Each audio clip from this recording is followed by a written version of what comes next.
Bonjour, alors aujourd'hui et dans les deux prochaines vidéos, on va parler des obsessions. Je ferai une autre petite vidéo également un petit peu plus tard avec des petits conseils autour des compulsions.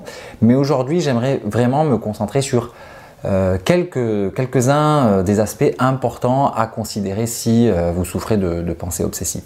Alors j'ai déjà fait une vidéo sur les pensées intrusives. Et je veux dire tout de suite que la différence entre les pensées intrusives qui sont totalement absurdes et les obsessions qui sont en réalité tout aussi absurdes, c'est que nous avons tous sans exception, des pensées intrusives. Par contre, l'obsession, c'est comme en quelque sorte une pensée intrusive, mais qui aurait pris racine, qui se serait cristallisée, ou pour employer une autre image, ce serait comme une espèce de parasite qui se serait installé dans votre tête. Mais en réalité, pensée intrusive et obsession, c'est qualitativement la même chose. Alors, je vous explique aujourd'hui comment faire face aux obsessions.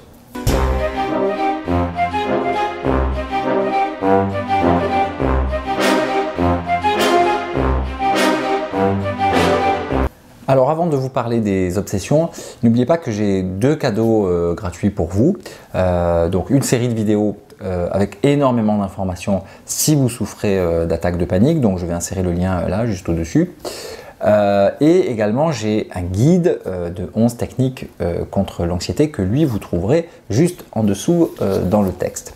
Alors pour en revenir aux obsessions, il y a plusieurs grands thèmes qu'on retrouve très fréquemment et très classiquement dans les TOC. Alors, c'est toujours plus ou moins la même chose. Donc, il y a l'obsession de la saleté qui est extrêmement fréquente, l'obsession autour de faire une erreur ou de ne pas faire les choses correctement ou du désordre. Clairement, moi, j'ai pas celui-là. Les phobies d'impulsion. Donc, par exemple, pas pouvoir résister à l'impulsion de faire du mal à quelqu'un ou de se faire du mal à soi-même. Les superstitions, tout ce qui est à base de pensées magiques, donc si je pense par exemple à ça ou à tel chiffre, il va arriver un malheur. Et les obsessions également à caractère sexuel, donc ce qu'on va retrouver fréquemment là, dans cette catégorie, c'est la peur d'être pédophile ou même éventuellement la peur d'être homosexuel.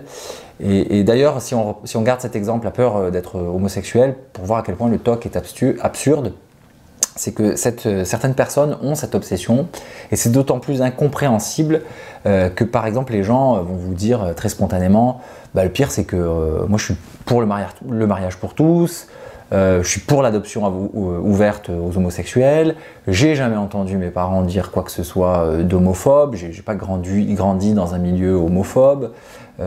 Personnellement, j'ai vraiment aucun problème avec l'homosexualité, ni ça me dégoûte, ni ça m'excite, à la limite juste je m'en fous complètement.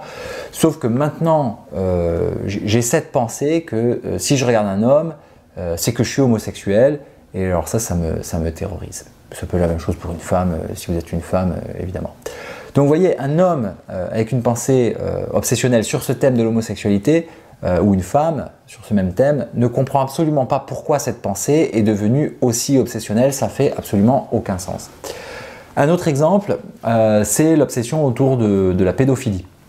Alors c'est probablement encore plus terrifiant, encore que, parce que évidemment dans la pédophilie, la personne est touchée, et la personne est de plus en plus en conflit avec cette idée, parce que c'est encore plus répugnant.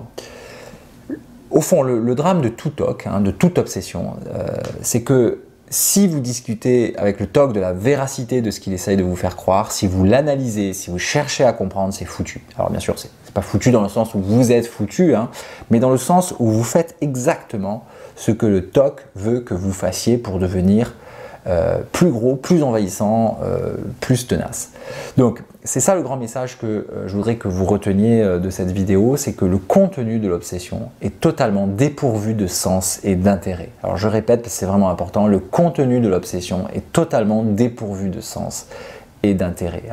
Ce qui signifie que l'obsession ne signifie rien, et que comme elle ne signifie rien, il n'y a rien à comprendre, il n'y a rien à analyser, il n'y a rien à discuter. En revanche, le TOC va essayer par tous les moyens possibles de vous faire croire exactement le contraire et de s'arranger au fond pour que vous soyez toujours en train d'argumenter contre lui. Et en vérité, c'est un piège logique parce que dès que vous argumentez, le TOC va toujours s'arranger pour ouvrir la porte de son arme numéro 1 qui est le doute. Et il existera toujours un doute, quel que soit le sujet. Oui, oui, je suis sûr d'avoir bien fermé la porte, par exemple. Est-ce que tu es sûr à 100%? Ouais, quasi 100%. Est-ce que mes mains sont vraiment propres? Est-ce que je risque pas de transmettre des germes à mes enfants, à ma famille? Oui, oui, oui, ok, je viens de me laver les mains.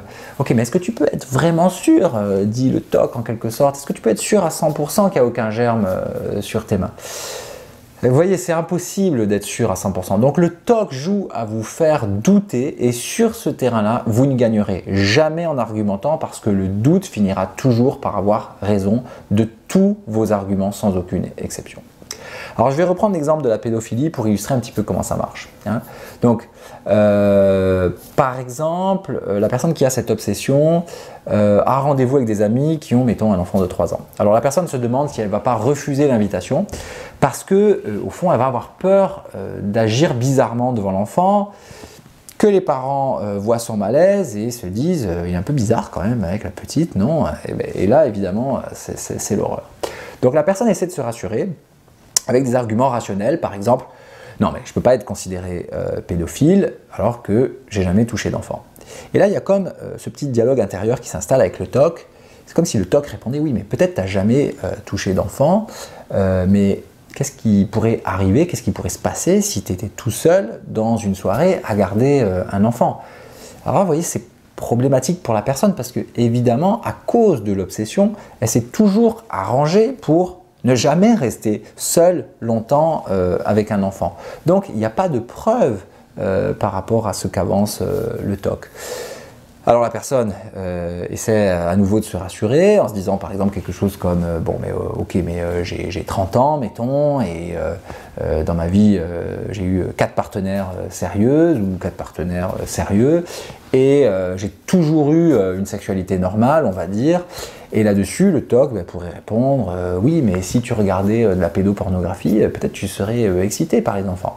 Et la personne se dit oui, mais j'ai jamais regardé ça, et j'ai jamais fantasmé sur les enfants, et je me suis jamais masturbé en fantasmant sur les enfants. Et le TOC répond oui, mais des fois cette pensée te traverse dans ta vie sexuelle, en couple, ou dans ta vie sexuelle solitaire.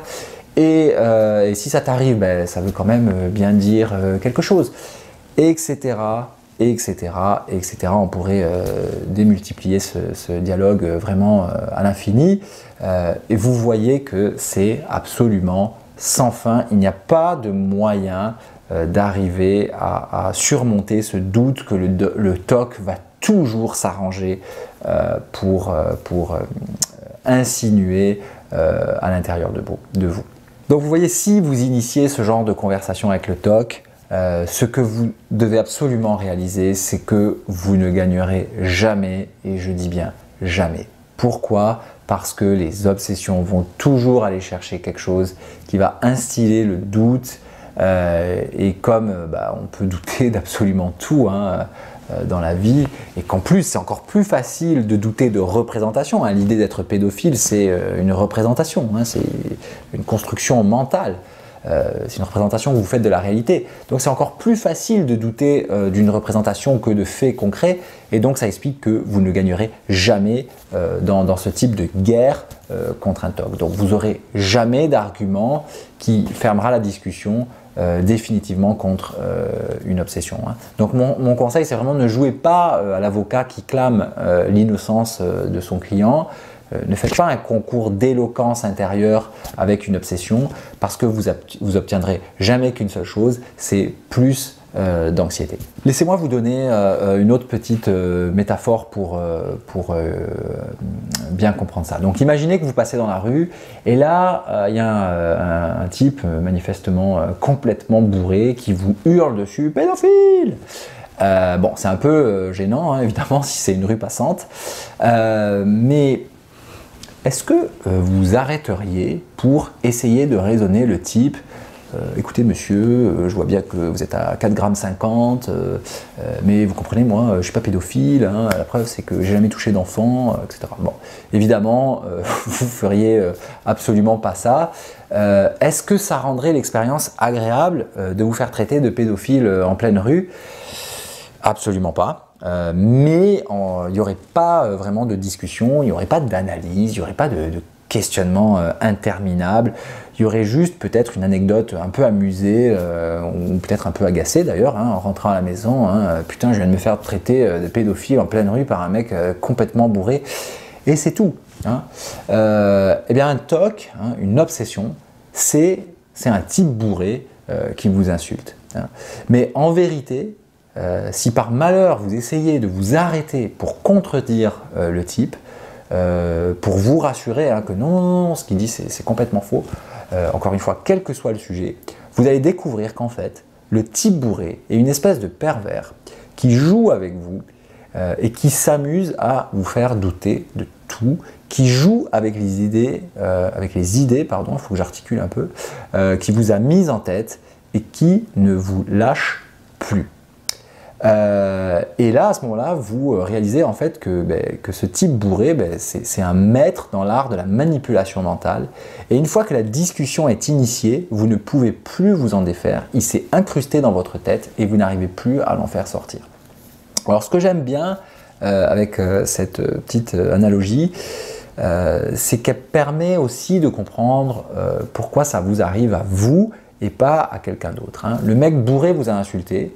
Vous vous êtes arrêté pour discuter avec lui et le convaincre du contraire, tandis que probablement il a fait ça à tout le monde qui est passé au même endroit ce jour-là, sauf que la différence, c'est que la plupart des gens ne se sont pas arrêtés. Les gens passent, entendent l'insulte et disent « ok, bye ».